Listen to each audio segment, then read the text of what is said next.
Donc là, dans cette vidéo, on va voir quelque chose sur le readme.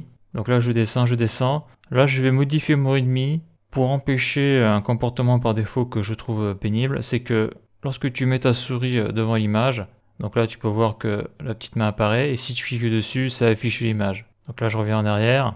Et ça ouvre l'image dans un nouvel onglet. Donc là, ce que je veux, c'est que lorsque je passe la souris sur l'image, et bien si je clique, je veux que ça ne fasse rien. Donc on va voir ça dans Visual Studio Code, comment ça se passe au niveau du Markdown dans le readme.md.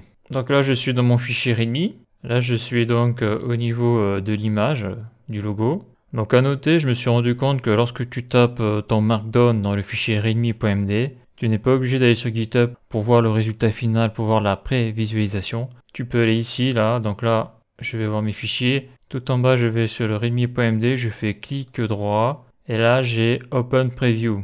Je clique dessus, ça je le ferme et là on voit que j'ai la preview de mon readme. Alors ça marche assez bien sauf que les images ne sont pas cliquables. Donc là le code que j'ai je ne l'ai pas touché, c'est le même qu'il y a sur GitHub, mais là sur Visual Studio Code on voit qu'il ne se passe rien lorsque je mets mon curseur de souris sur l'image. Donc comment ça se passe au niveau du Markdown? Donc ça c'est le Markdown pour l'image parce qu'il y a un point d'exclamation. Ça c'est le Markdown donc pour afficher un lien. Donc là j'ai affiché une image mais je veux qu'elle ne soit pas cliquable. Donc pour faire ça, il va falloir donc rajouter un crochet ici, un crochet là. En gros, je vais recréer un lien. C'est-à-dire que tout ça là, c'est l'image.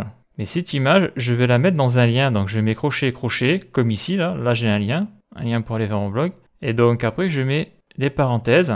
Et dedans, soit je mets un lien pour aller sur un site, ou soit je fais comme on fait en HTML, je mets un dièse. Je fais CTRL S. Donc je vais voir la prévisualisation, ce que ça fait. Donc bon, ça fait rien du tout, hein. Quoi, si ça fait ça, voilà, je clique dessus, il se passe rien. Donc là, je retourne sur le readme. Donc maintenant, je vais envoyer ça sur GitHub et on va voir ce que ça fait. Donc là, je fais git status, juste pour voir ce qui a été modifié. Git add, espace point. Et après, je fais git commit m. Et donc là, je lui mets modification readme md locaux non cliquables. Et là, je fais entrée. Et après, je fais un git push. Donc là, théoriquement, il devrait me demander mon mot de passe. Il me demande mon mot de passe là parce que j'ai plusieurs comptes GitHub, donc à chaque fois il faut que je change et que je vais sur le Windows Credential là, Manager pour supprimer à chaque fois l'enregistrement. Donc là, qu'est-ce qu'il me dit là? Ouais, c'est bon, il m'a identifié. Donc là, il a fini le push. Donc là, après, je retourne sur le navigateur. Donc après, j'actualise. Donc c'est CTRL R.